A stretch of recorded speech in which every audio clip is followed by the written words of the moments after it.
This is the morning of Monday, the 17th of May, 2021. And this is the morning when most of the corrupt, lying Fleet Street papers are now having to reluctantly reverse their overhyping of the ending of the lockdown. And the Times probably sums up the reversal.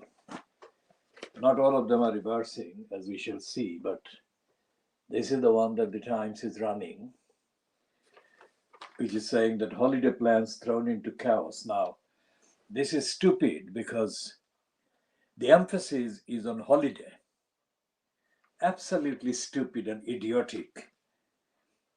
It should be on the safety, as far as safety can be obtained against the virus. And the virus that has been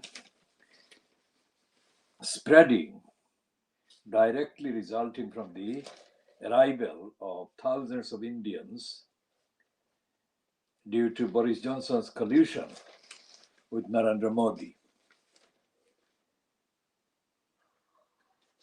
And this is the two-page spread on the Times. The heading is correct, but the contents may not be. This is the heading.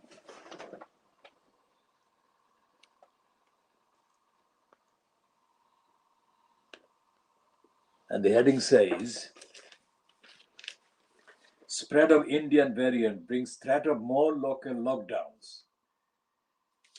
And then there are smaller items underneath, including one reproduced from a previous edition of the Times, which reads, curfew threat to stop virus. And there are all kinds of optimistic lines added to the dire warnings. And we shall look at the optimistic lines and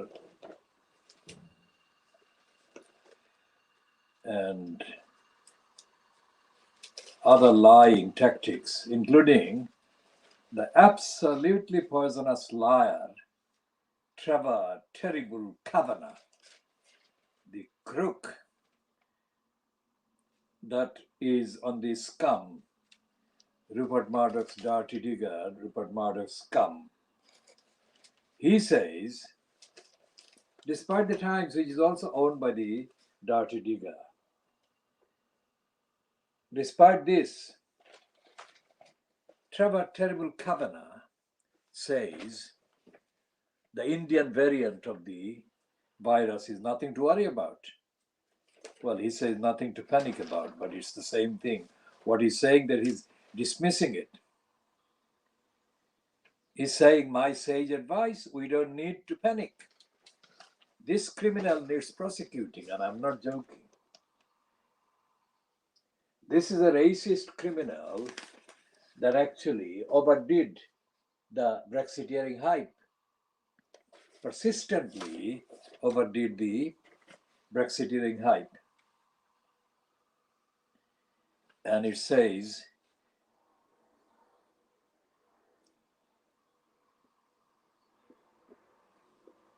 and he says that it's the fault of the scientists. It's not fault of the government or of the virus, but it's the fault of the scientists. He accuses the scientists of finding a new COVID mutant to terrify us with each time lockdown freedom beckons. What kind of freedom?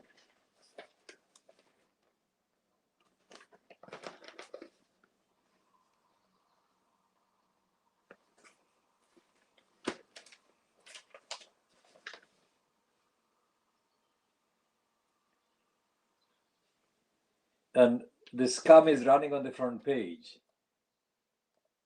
Again, a lying reassurance that the vaccines work on the Indian variant. And the Daily Mirror, which is part of the Boris Johnson propaganda, is running the freedom chant. But the worst one, of course, as usual, is the headline front page splash on the lying Daily Express of Beaverbrook. The crook's legacy of lying, Fleet Street, Beaverbrook.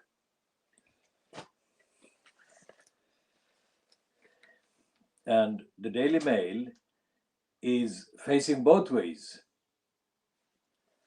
It says that the Indian virus is dangerous, but then says MPs warn him, that is Johnson, to not to panic over Indian variant. That is the same line that the Trevor Terrible Kavanagh is spewing in the Sun.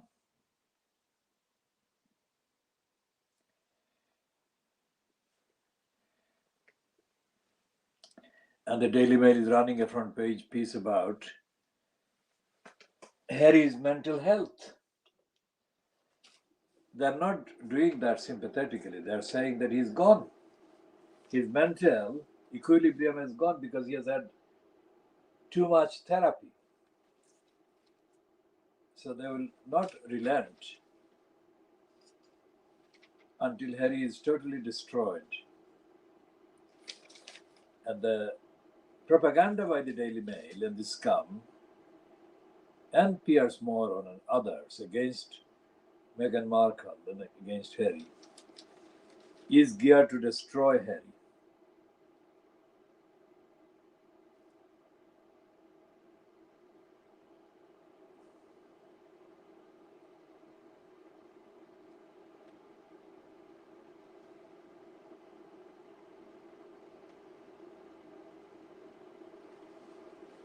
And the BBC is being accused by the brother of Diana, Charles Spencer, of dishonesty and cover up after the BBC shelved the BBC Panorama investigating Bashir's Panorama, broadcast in 1995 featuring Diana. And this investigation edition of Panorama was investigating allegation that Martin Bashir lied and conned and cheated in order to convince or persuade Diana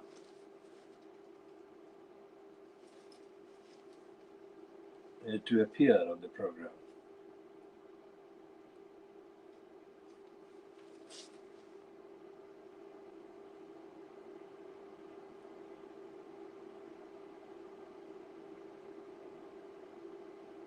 And Keir Starmer is pictured as puffing on the pitch after the Labour Party took a beating at in the polls. Now, that is wrong because Keir Starmer had already politically been murdering the Labour Party.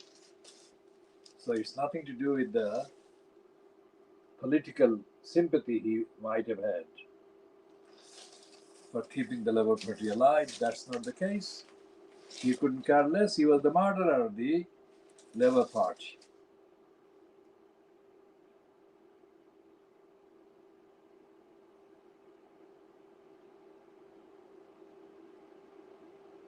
And the Daily Mail, in its editorial, the first editorial of the day, of the three editorial pieces, continues to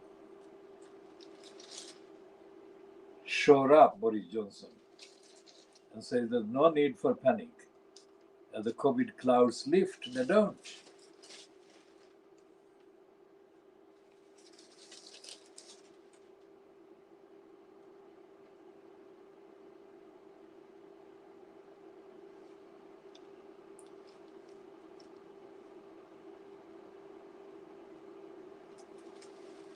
And there is a sick-making, corrupt, racist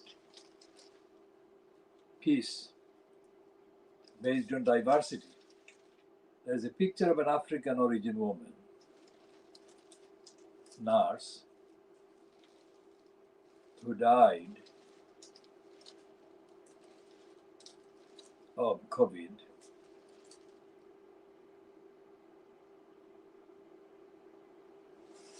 Days after giving birth, and they're putting her husband in this splash on page 19, saying that he hails bid for St. Paul's Memorial. That is stupid, because the memorial would not bring these people, the victims of negligence, back.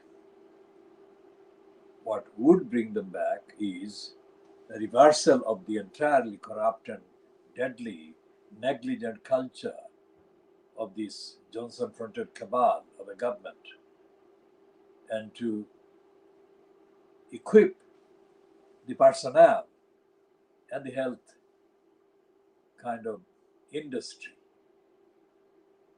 with the fitness that the people in need of help deserve, which fitness has been lacking for 70 years. And this is an empty, corrupt, poisonous gesture. It is glorifying St. Paul itself, not the victims of the Boris Johnson-fronted cabal of crooks. So we shall be talking at length about these sick-making lies and disinformation of Fleet Street.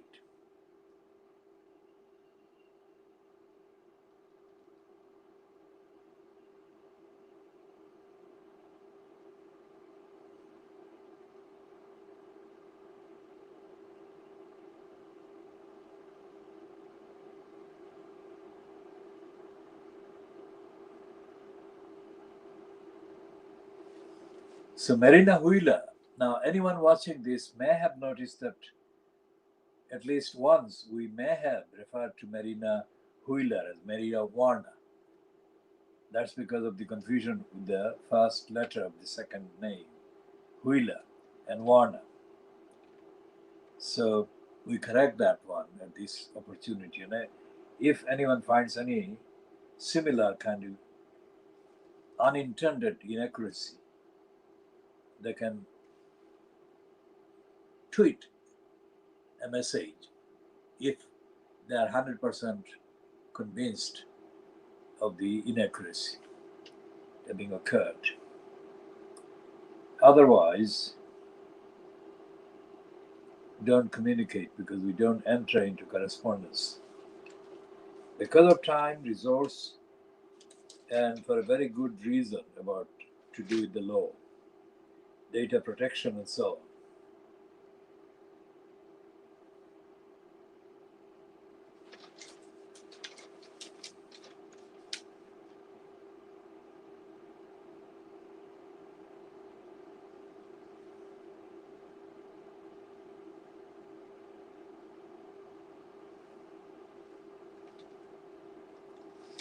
And there is another propaganda for Jess Phillips.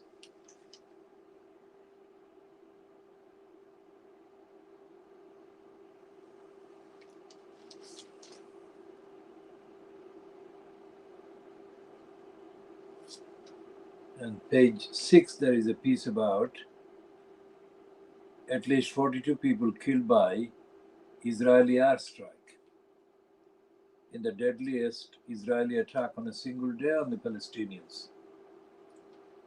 And there's a piece of analysis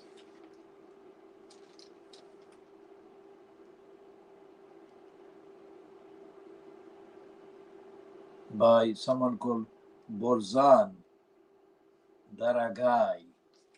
And the heading is Conflict Enables Netanyahu to cling to power and serves Hamas's aims.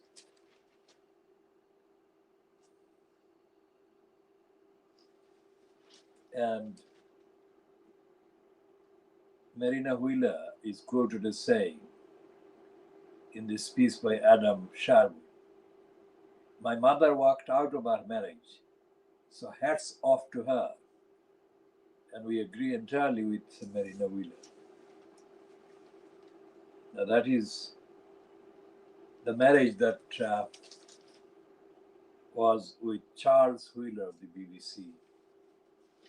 Now, Marina Wheeler has a sister who was quite a number of years the BBC's Europe television reporter. And I think, objectively, she may not be employed in the BBC or by the BBC any longer. But she presented a better series of packages from Europe than any of the other Europe correspondents the BBC had.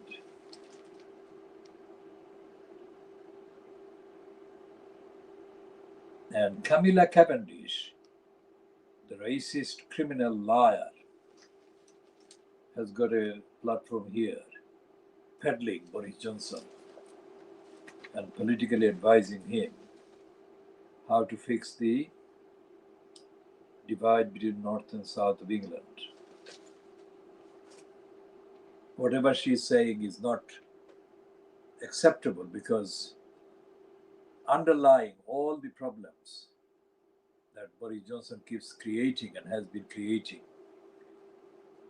and the central government in the UK and the local government, regional assemblies are guilty of,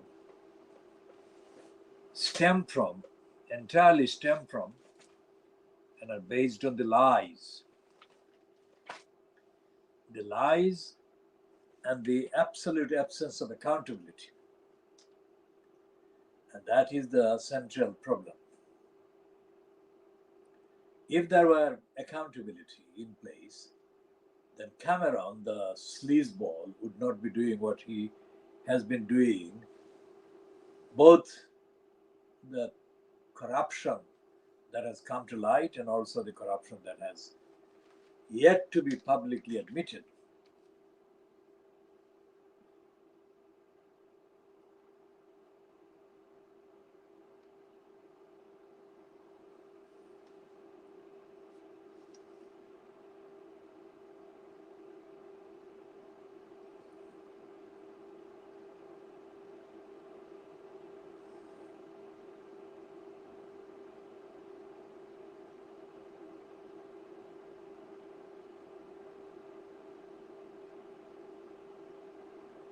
And the banner items, there are 3 banner items in the Financial Times, which boasts of being news provider of the year. Now, we call the Financial Times the Financial Crimes because it suppresses the truth about the criminal behavior and conduct and narrative and agenda pursued by big business and aided and abetted by the central government, local government, and so on. So we don't accept that slogan, but we refer to the Financial Times and the pieces strictly as reference in context.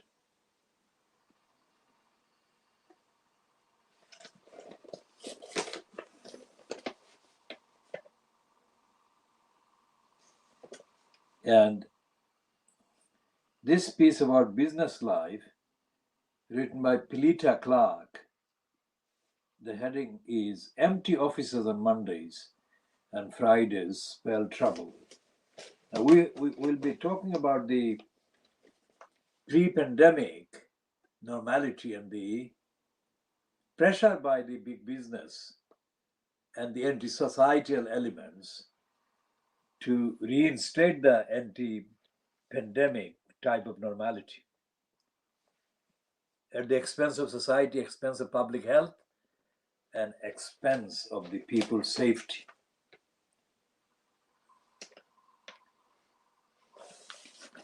And here is a contradictory piece in the Financial Crimes about the USA, because only a few days ago, the Financial Crimes was running a different heading about the USA. And this one is inflation and jobs data shake US confidence. Now, this is not what the Financial Crimes was running a few days ago.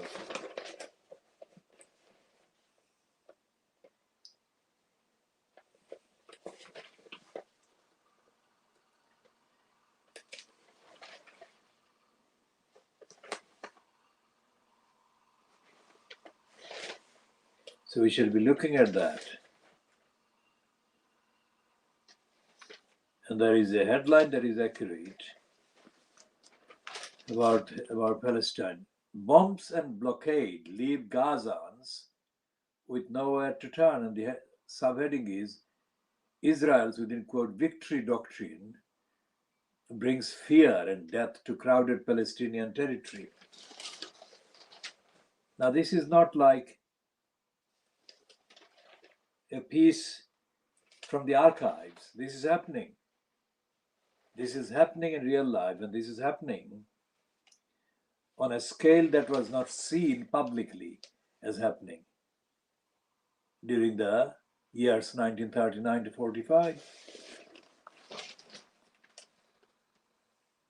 Not publicly.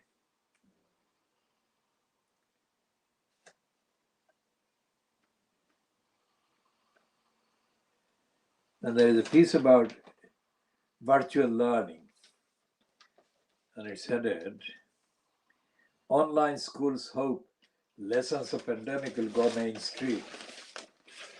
Now, you won't go mainstream if the newspapers continue to publish contradictory items and reports. Contradictory items that are created by negligence, intentional negligence to tell the truth.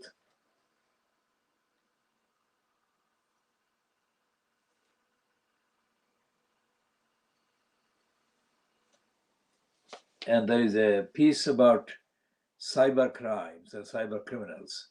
And the heading is the sinister public relations push that links cyber criminals to chief executives. Well, that is an admission of crime and criminality. So here is the piece, How to Build a Freelance Life Straight Out of College, and that is the subheading to the piece written by Anna Khoodeelaar.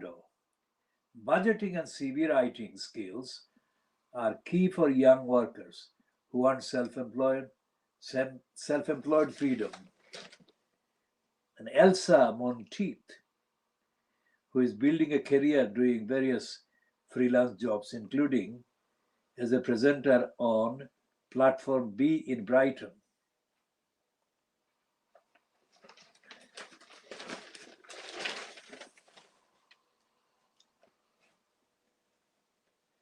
The big read about property on page 23 of the Financial Times says, developers still betting on the London office market. And the subheading is,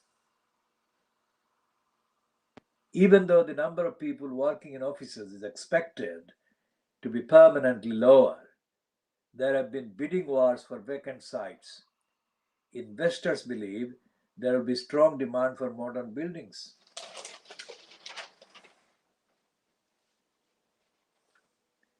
And there is a piece by Martin Wolf saying why radical reform of urban planning is essential.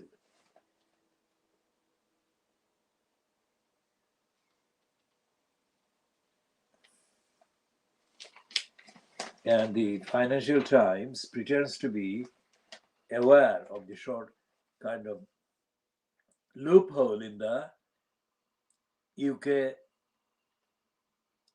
proposed legislation about online harm. It says that the bill Mrs. Fraud's Gateway. Well, the reason why the bill Mrs. Fraud's Gateway is because Fleet Street and the mainstream media, so-called, are themselves part of the fraud culture and lying culture, because they find any excuse to hide the wrongdoing that goes on to 24/7.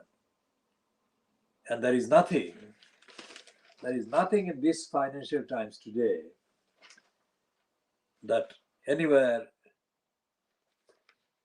in the entire economy, so-called, because that is supposed to be the main patch for the financial crimes. There is no mention of accountability, let alone any mention of the central part, lack of accountability, audit, and monitoring, and answerability, lack of answerability, lack of monitoring plays in the status and the equation, or lack of equation, between the haves and the have-nots, between the few and the many.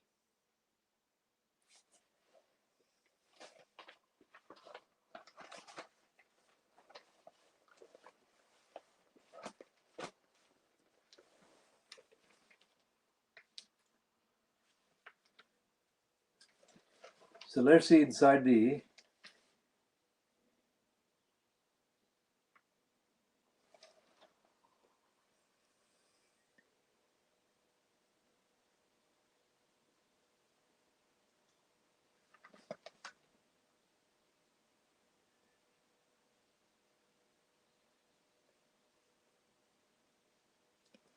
now here is a telling admission of the pro-conservative role that George Galloway has been playing for a very long time, too long.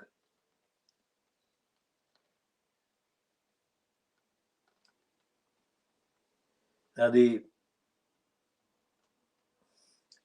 Times cartoon today is based on snakes and ladders, and the big snake that is shown as almost touching Boris Johnson, that is accompanied by a statement saying, well, it's a statement coming out of Boris Johnson's mouth, apparently. We couldn't see that coming. Well, he did. He could see that coming. In fact, he colluded in that coming. Colluded with Narendra Modi in sneaking in the Indian virus in its thousands.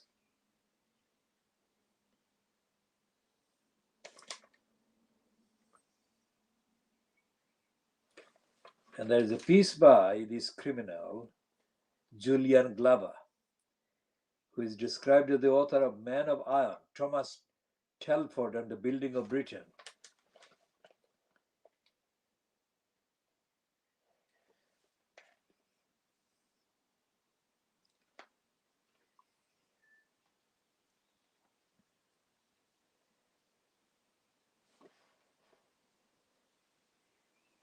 And a right-wing social market foundation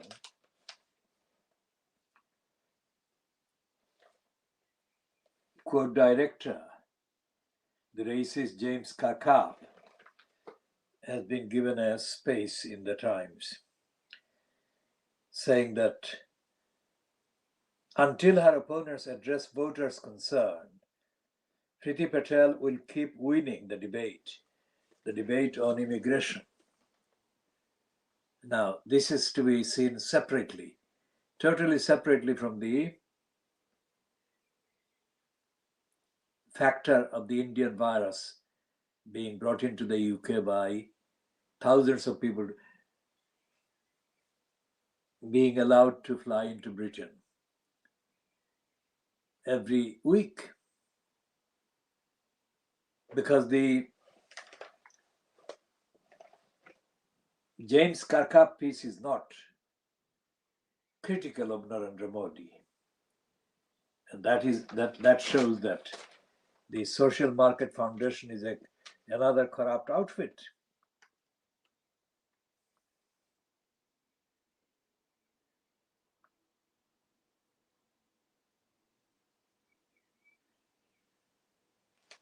And he's writing this as one of the reactionary pieces by the racists after the resistance in Glasgow last week in defense of the two reportedly Indian men being seized by the Priti Patel immigration enforcement.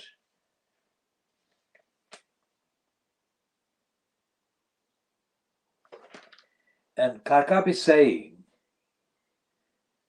calling Priti Patel a nasty thug will, if anything, only boost her support now. Listen to this. He's saying that if the critics of nasty, thuggish behavior by Priti Patel keep saying that she has been nasty and thuggish, then that will only increase her popularity.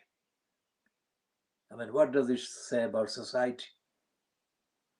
That somebody who is on the evidence behaving as a thug and as nasty is being backed by popular support. I mean, what does it say about the supporters? And our answer is that this is one of the inevitable consequences of the lying Fleet Street, lying media that have been brainwashing the gullibles. The gullibles being lied to and being trained, programmed to accept as truth all the lies, and most specifically all the racist lies and propaganda. And this also highlights the fact that the Labour Party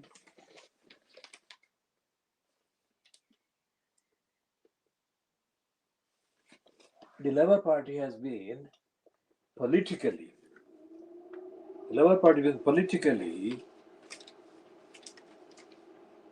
lifeless, let's say, for 70 years.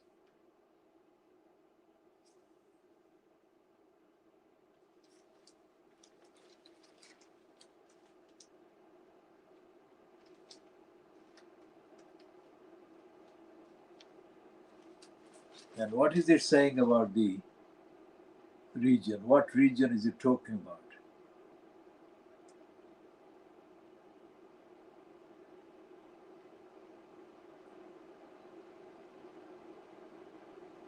It's talking about more than one region. And it's listing the 4 regions: Wales, northwest of England, Yorkshire and Humberside in England, and London, of course. And it's saying that increase in London prices have been 0.2% increase in London house prices since March 2020. So average house price 640,373. Monthly rise 0.8%. Average days to sell 57 days. Now, whatever the percentage increase in the price, it doesn't matter. The price increase doesn't matter. Most of the many don't have the money, with or without the increase. And this piece in the Times doesn't address that. That is the real truth and the reality of the crisis. And Libby Parvis, who is a known criminal denier of morality and ethics,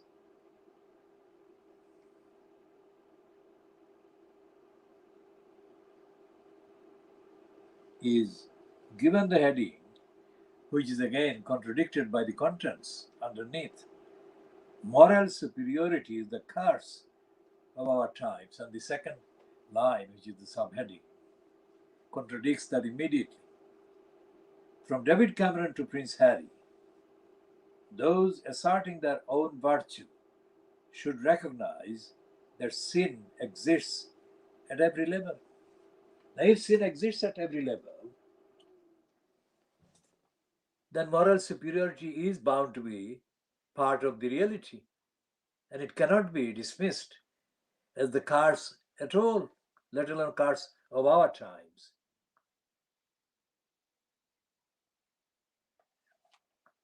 And Libby Parvert, who is a proponent of cruelty to animals,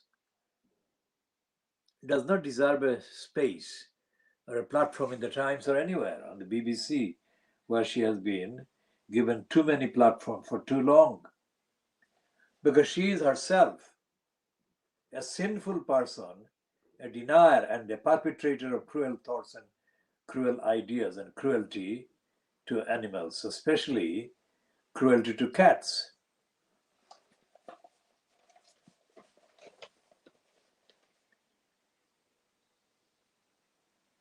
And there is a kind of overhyped promotion of the return to the office that is supposed to be happening today, starting from today.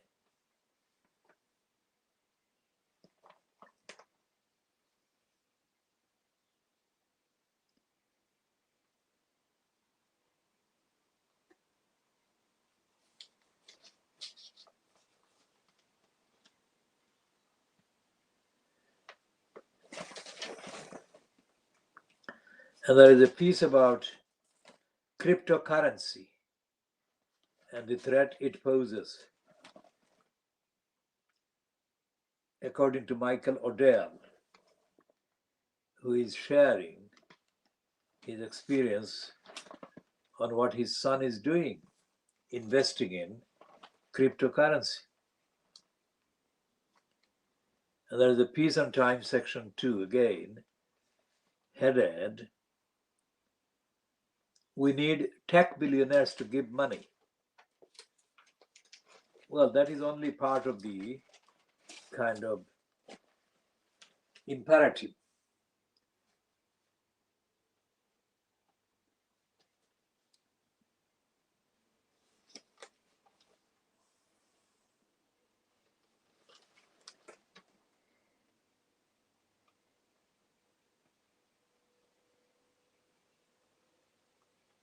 And in Cambodia, a woman, a model, says tycoon demanded sex at gunpoint.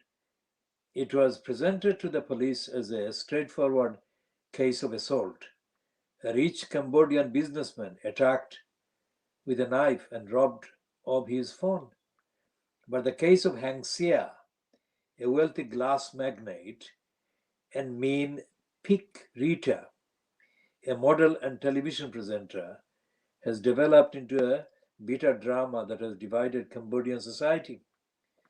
Last Tuesday, Pik Rita was arrested after a complaint by Sia that she had stabbed him.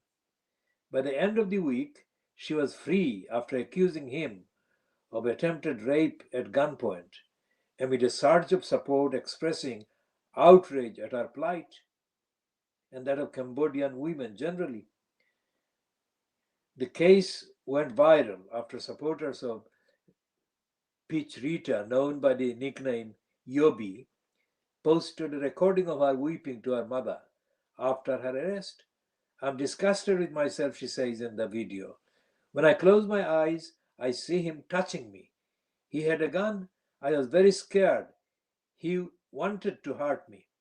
2 days later, CR60 released a statement apologizing to his wife and family, and revealing that he had had an affair with Peach Rita, a former competitor in the Miss Grand Cambodia competition. He said that she tried to blackmail him, and when he declined, she injured him with a knife, etc., etc. And there is a promotion for Burma. And remember, this is the theme that we have been pursuing on the evidence, and the theme that we expanded on by commenting extensively on Saitan Rushdie, because Saitan Rushdie has been given a prime promotion piece by the Guardian magazine dated the 15th of May 2021. And it's a piece that is bylined by Hadley Freeman, a very racist and anti-Muslim white woman who should not be treated as an ordinary journalist, but she is a crusader. And the way she oozes, the way Hadley Freeman in the Guardian magazine oozes by using superlative expressions, promoting the persona and personality of Saitan Rushdie, has actually to be suffered, to be believed. It cannot be conveyed in a statement. The whole piece has to be suffered. And what is happening with the Burmese military being reportedly using civilians as human shields? This is the Times today. Times, page 30. Times of Monday, the 17th of May 2021. This is the continuation of what the United Nations bureaucracy has been, or the United Nations bureaucracies have been peddling to shore up the image of Aung San Suu Kyi. Aung San Suu Kyi or Aung San Suu Kyi, whichever pronunciation is the accepted one, was the leader of the Burmese junta, the Burmese military junta that actually carried out the particular series of massacres, rapes, murders, and the genocide that is known as the genocide of the Rohingya Muslims of 2017. Now, not only was Aung San Suu Kyi or Aung San Suu Kyi the leader of the junta, the regime, the dictatorial regime, she also denies the fact that genocide, murders, massacres, rapes took place. As if that was not criminal enough as aggravation of her original crimes, she has been accusing the victims of not belonging to Burma, not being Burmese, and also of being responsible for the genocide and atrocities and persecutions that the Burmese junta inflicted on them. So every time there is an item in the Western kind of media, including the criminals, racists, Fleet Street, that Burmese military are doing some attacks currently on the Burmese civilians, there is no reference to Muslims among the civilian targets of the junta's current attacks. So every time there is an attack piece or a piece about the Burmese military attacking civilians and protesters, it has to be seen in the context of the genocide of the Rohingyas. Because these pieces are not recognizing, far less referring back to those days and those events of 2017. And they're not talking about the hundreds of thousands of Rohingya Muslims floating around the world and being in stateless status and being oppressed and denied of human rights by many of the so-called host countries or the countries where they fled for safety. One of the countries they fled to, because of the geographical kind of proximity, is of course India. And India, being fronted by the criminal against humanity, Narendra Modi, has been repeatedly harassing these Rohingya refugees, Rohingya Muslim refugees, and persecuting them. And there is no mention of these persecutions by the Modi-fronted regime in India. There is no mention of this in any of the public statements issued by the United Nations agencies, including by the anti-Muslim criminal Anthony Guterres, who is the current incumbent in the post of Secretary General of the United Nations. Now, whenever we say the word criminal or criminals, we say that on the evidence. We say these on the evidence of the facts, not as part of a kind of general narrative that we don't consider the justification or otherwise of any word or phrase we use.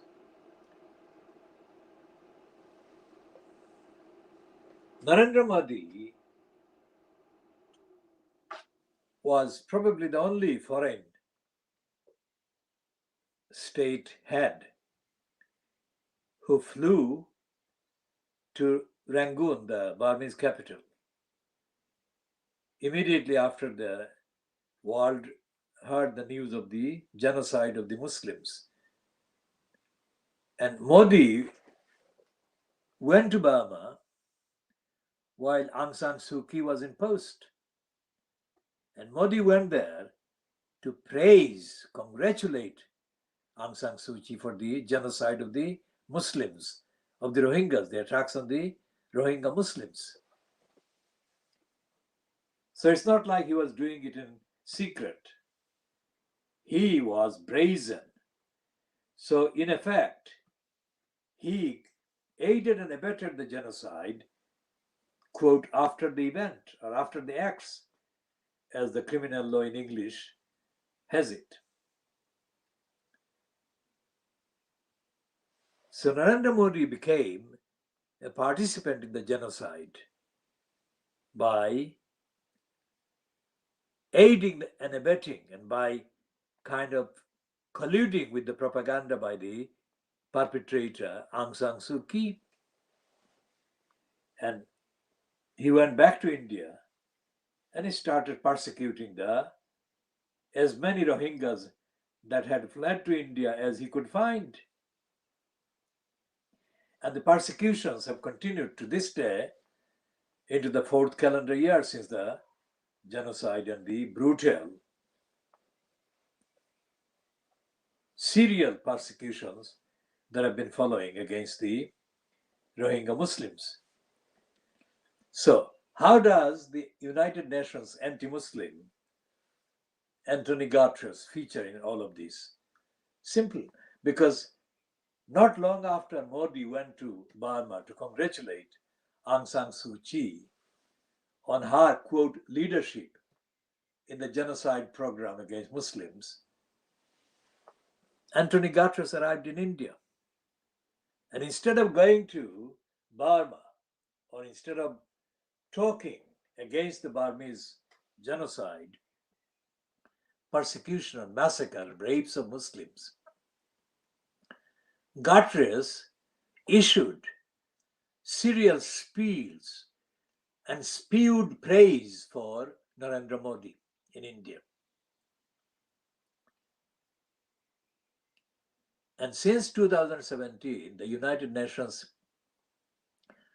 bureaucracy has been downplaying the fact and the extent of the genocide and the genocidal attacks on the Muslims by the Burmese.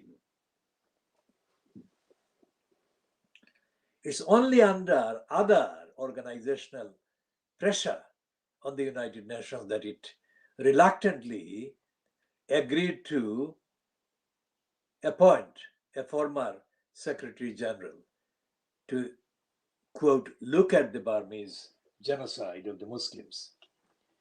And again, reluctantly, the United Nations bureaucracy published tokenistic admissions that genocide had taken place. And even now, 4 calendar years on, the International Criminal Court is yet to try Aung San Suu Kyi for crimes against humanity, despite the fact that the United Nations itself published a report showing that genocide had taken place against the Muslims.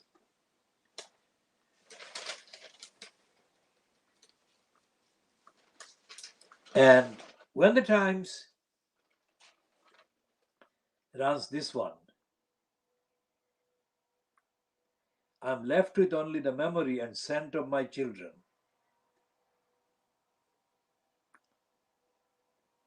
About the Israeli murders and massacres of the Palestinian children.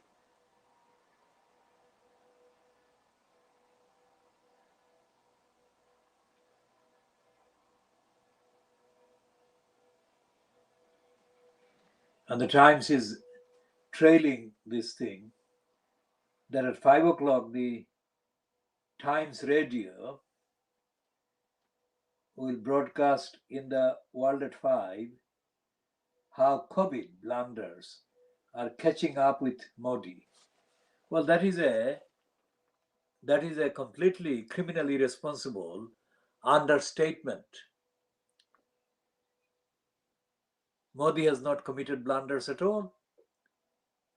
Modi has committed what Modi's had been already guilty of, crimes against humanity. Crimes against humanity are not blunders. The fact that the Times is saying that Modi's crimes are blunders gives the Times game away. The Times is not telling the truth, and the Times is not interested in telling the truth, despite the fact that millions of Indians are under serious threat of death because of Modi's criminality.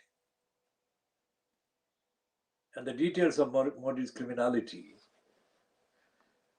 are too long to be stated in a program or in an edition of this program, lasting a few minutes. India is one of the most populous demographies on the face of the earth. So anything that is on an epidemic, pandemic level is bound to affect a large number of people of the world. And Modi had been openly wasting billions of dollars equivalent in creating a statue for himself and similar egotistic, narcissistic adventures that were glorifying himself, not helping the Hindus in whose name he occupies the post he has been occupying. Most of the Hindus, most of the people who have been murdered and been allowed to die by the various surges of the COVID in India, various shortages of medicine and care, have been the victims of Modi's criminal agenda to glorify himself at the expense, literally at the expense of millions of Indians. And by definition, because the demography is significantly Hindu majority, the victims of Modi's crimes have been significantly more Hindus than Muslims, because these are the two religions, major demographic groups in the population that exist in India or had existed in India up to now. So on the one hand, India has been witnessing mass deaths, that is to say, massacres caused by Narendra Modi. Netanyahu, who too visited India and congratulated Modi only 2 years or so ago, is doing the same against the Palestinians. And there is no evidence that Johnson has even heard of Palestine.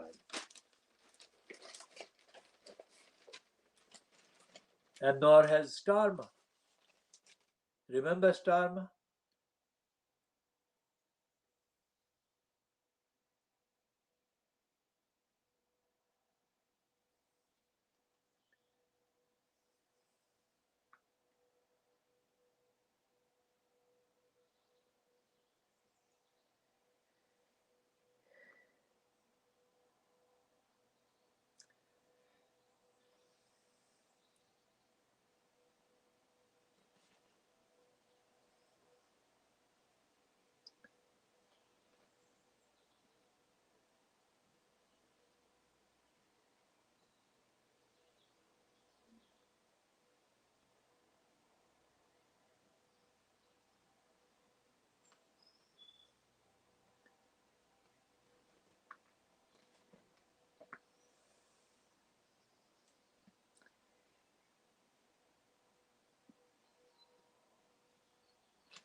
And Biden has been expressing equivocation.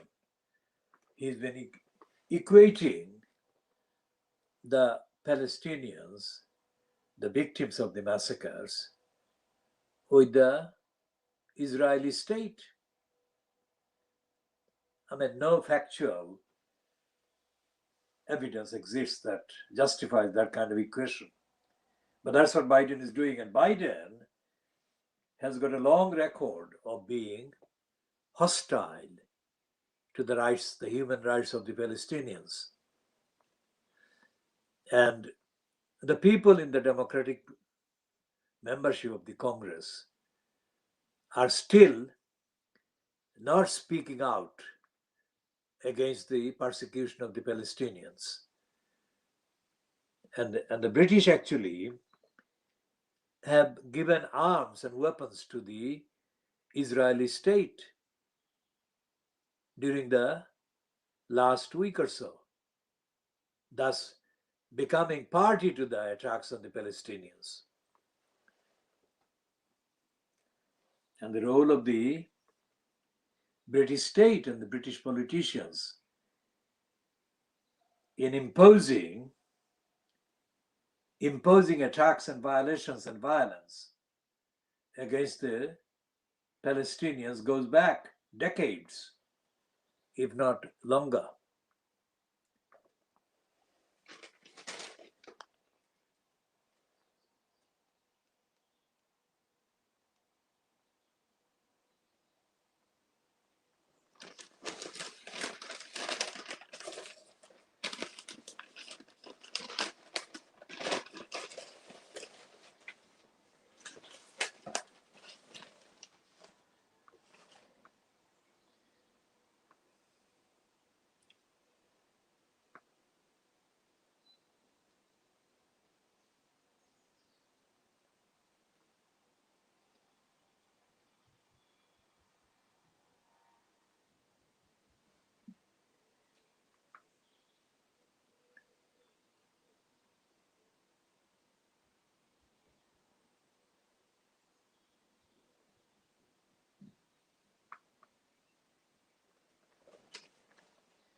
This racist liar, James Haque,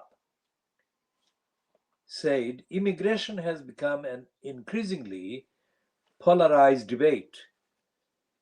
Even a decade ago, some migrants' rights groups were willing to cooperate with the Home Office on schemes to encourage people who were in the UK without permission to go home of their own accord. Today, there is no such cooperation. The Home Office works alone to enforce the rules, sometimes lacking compassion or competence. Now, this criminal, James Haque, is in absolute denial, as is the rest of the Times platform users, who are all right wingers, all pro fascist, and all racists. What they're doing is they're denying the kind of reality that Boris Johnson had to kind of accept when he was rushing to go to India and meet Modi and give him more concessions. Because after Brexit, the need for the UK economy to have sources of economic activity and life, that actually includes India, definitely. And of course, it includes India as well as Bangladesh and Pakistan and other countries, on a scale that would not have been necessary if the UK had remained part of the economic bloc. In other words, the European Union. And James Haque is also in denial of the obligations, not obligations about even £100 billion worth, but obligations exceeding trillions of pounds equivalent. The UK owes to the subcontinent, for example, owes to Africa. Two of the geographical, demographic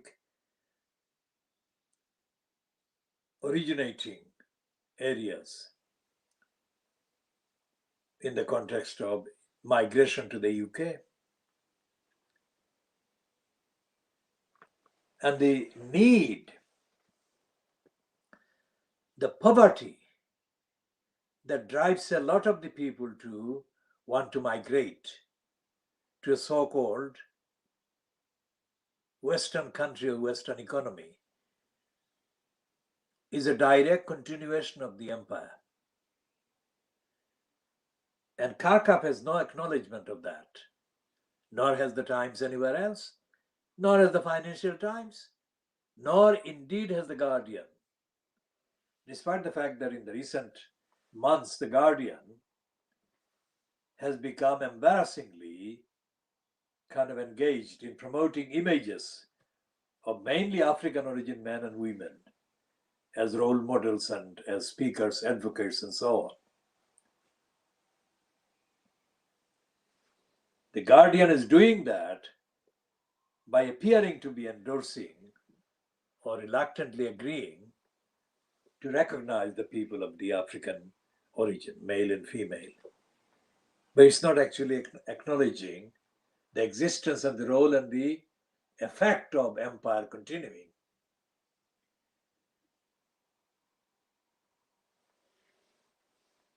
And none of the editorial kind of tactics we are diagnosing. Remember, this is the program that is called World Exclusive Diagnosis of Fleet Street.